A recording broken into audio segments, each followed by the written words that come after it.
Voltando ao Brasil e o debate sobre as contas públicas. O governo quer cortar pelo menos 15 bilhões de reais em gastos tributários para fechar justamente as contas. O repórter André Anelli, mais uma vez aqui com a gente. O ministro Fernando Haddad voltou a lamentar a derrubada da alta do IOF, que poderia, segundo ele, evitar cortes em programas sociais. É isso, André?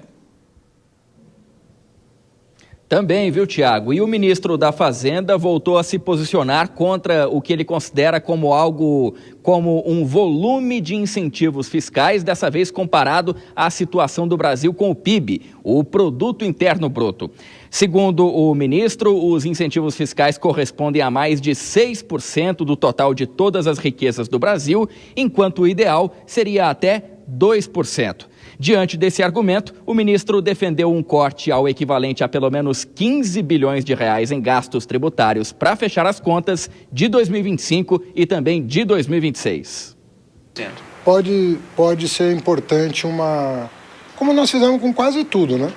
Tudo gradual para que ninguém sinta, mas colocando o país num regime fiscal adequado e compatível com as nossas necessidades atuais. Nós chegamos a um patamar, como você sabe, de mais de 6% do PIB de renúncia fiscal. E tem uma emenda constitucional de número 109 que estabelece que nós temos que buscar chegar num patamar de 2%. Ou seja, está 3 vezes maior do que aquilo que se imaginava. Isso foi o próprio Congresso que decidiu, não foi este governo. A emenda 109 é lá de trás.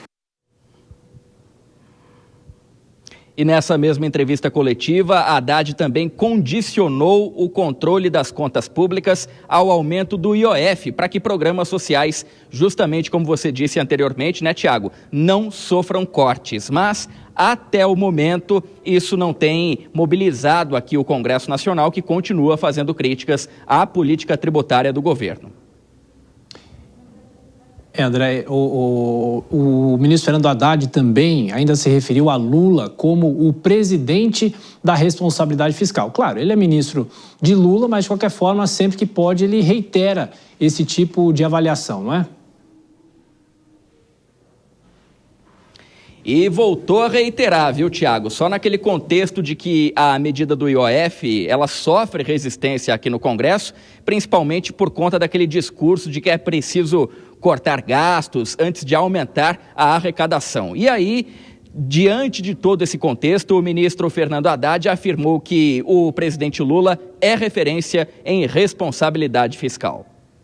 Nós temos responsabilidade, o presidente Lula sabe da importância de fazer as coisas certas. Agora, nós estaríamos preocupados se nós raciocinarmos como você insinua, tanto faz, aprovar, não aprovar, estraga as contas e acabou o assunto. Mas não é isso que a gente quer. Não é isso que ninguém quer. E o país não precisa mais disso. O país passou por isso, né, e não sai de crise, e nós queremos indicar um outro caminho. O presidente Lula é o presidente da responsabilidade fiscal. Não tem outro campeão de responsabilidade fiscal.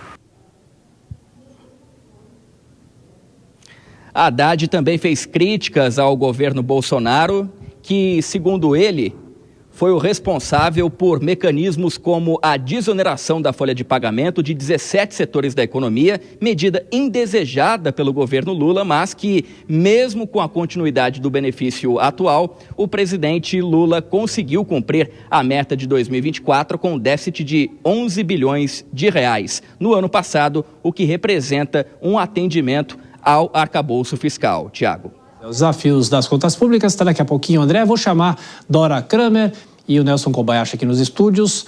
Bom, Dora, de qualquer forma, mais uma vez o ministro da Fazenda, Fernando Haddad, defendendo o presidente Lula, e o presidente Lula defende o ministro. Claro que essa não era uma postura que a gente imaginava que fosse diferente. De qualquer forma, e esses discursos, colam, não colam?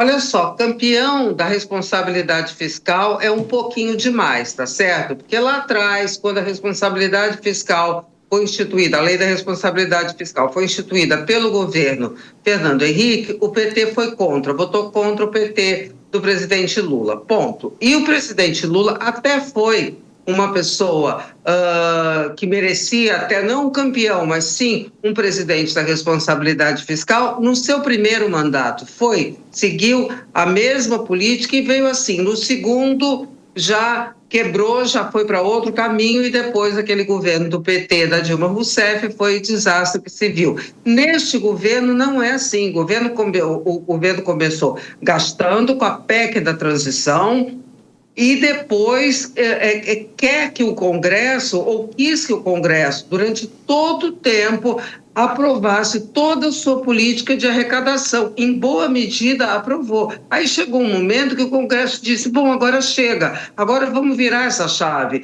agora vamos parar de ir pela via da arrecadação e vamos pela via do corte de gastos. É isso que está posto, essa evidência que está posta. É com isso que se irrita o governo, com o fato do Congresso não dá. Chegou o momento que resolveu não dar mais apoio a essa política de equilibrar as contas só pela via da arrecadação.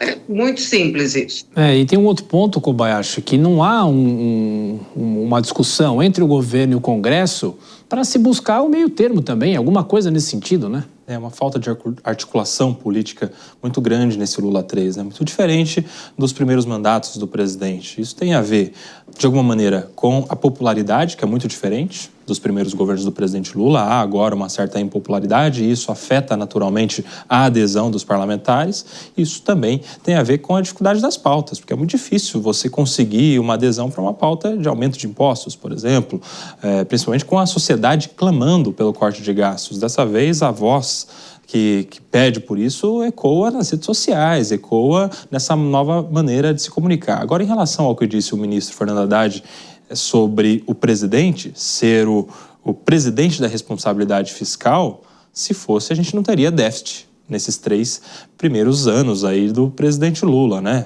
2 já consumados, um terceiro já caminhando para mais um ano de déficit. Um presidente responsável cumpriria as suas metas e não teria. E isso já era previsto, porque a Dora falou da PEC da transição, nós tivemos a PEC da mudança do arcabouço fiscal, do teto de gastos para o arcabouço, e uma grande resistência da base governista e do governo foi constar no novo arcabouço fiscal a responsabilidade ou crime de responsabilidade caso as metas não fossem alcançadas, caso tivéssemos déficit. Ou seja, já se previa que teria essa dificuldade toda com a responsabilidade fiscal do presidente Lula.